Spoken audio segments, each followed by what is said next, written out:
MIPA 4. Saya akan membacakan sebuah teks puisi yang berjudul Indonesia Tidak Baik-Baik Saja. Karya John Wanter. Ada tangisan yang terdengar di semenanjung Nusa, antara luka berlapis masih dirasa oleh para penunggang bahtera tua. Mirisnya masih ada luka dan duka di tahun ke-75 tahun setelah diantar ke gerbang kemerdekaan. Pernahkah dicari tahu sebab sehingga luka dan tangis yang tak kunjung disembuhkan? Entahlah, sepertinya ada siratan indikasi kejam bahwa ada kesengajaan dan pembiaraan yang dibungkus tapi tak terdeteksi. Adakah mungkin ada misi terselubung dalam setiap kebijakan berdalih pemerataan yang syarat akan misteri? Bapak dan ibu berselingkuh, pria dengan kemunafikan, berkedok kesejahteraan. Para pendiri dan ketua bangsa menangis karena marwah bangsa disayat oleh pemangku kepentingan. Kemanakah peninggi negeri ketika rakyat menangis dalam kesengsaraan? Di mana kehadiran negara ketika warga asing dengan santai melenggang bebas mendapat pekerjaan sementara rakyat sendiri selalu diasingkan?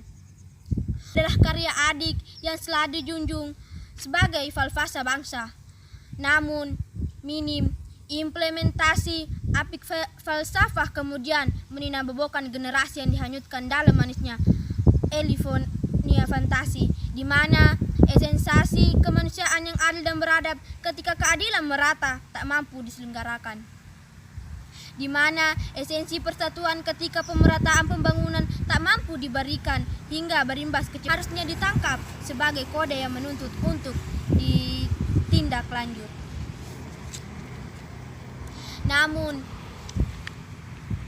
Namun setiap pesan dan kode yang diberikan selalu dianggap tabu dan tak kunjung diinsafi.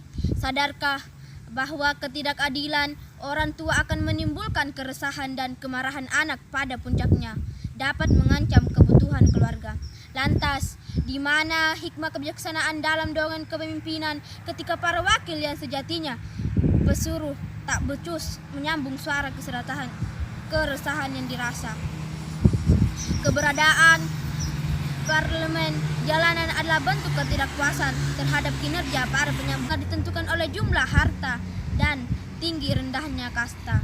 Tetapi jangan lupakan dongeng adalah menafikan berdalih kesetaraan, peniadaan status, meracuni pola pikir generasi hingga menolak pesan-pesan kebenaran. Generasi kehilangan prinsip, sementara pengurus tak kunjung dasar dari mabuk akan mewahnya tahta kekuasaan terski di negara pecandu hutang, kalau negara asal adalah pemberi hutang. Bebas masuk dan sambut Sumatera Barat dengan tarian lantas kenapa ketika anak-anak negeri yang di jalanan tak punya rumah. Rakyat miskin diberikan sembako, apakah seterusnya akan dilakukan hal yang sama? Hari ini sembako diberikan, lalu besok makan apa bila selalu dibatasi kerja? Bukan kerja, namun anak bangsa ke orang asing asal tirai bambu, dengan sedangkan orang asing dari negara sumber virus dimudahkan keluar masuk. Lantas apa gunanya lockdown dan pembatasan berskala besar? Sadarkah bahwa lockdown sudah terlambat jika wabah tak masuk melalui dan dari kepentingan demi kepentingan meracuni sendi berpikir para pemangku negara? Rakyat hampir lelah dalam sengsara, namun kenapa tak kunjung ditemui solusi sebagaimana agar membawa keuntungan?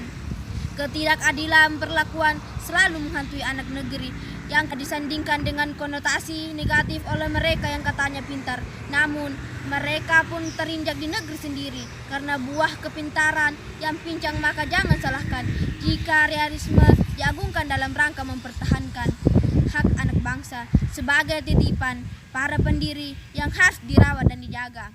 Oh Indonesia, salam dan seru amanatku dari semenanjung timur bagi seluruh penjaga negeri. Wahai saudara-saudara di semenanjung Nusantara, jagalah negeri-negerimu, karena Indonesiaku dan Indonesiamu kini tidak lagi baik-baik saja.